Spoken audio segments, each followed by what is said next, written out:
плата. Директорот има помала плата од вработениот, што е во принцип настанува еден структурен проблем и заради колективните договори кои што се потпишаа со давателите на услуги, и од тука постои едно општо незадоволство од ваквите состојби. Генерално заклучоците се дека и овие луѓе се држат под радарот на јавноста, дека е неопходно институциите првен да воспостават добри критериуми за членовите на управните и надзорните одбори, да тие да бидат јавно достапни заедно со нивните биографии, што во овој случај не е така.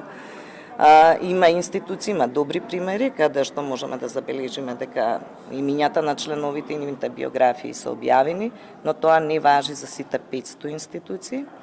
Имаме сериозни структурни проблеми во делот на јавните претпријатија.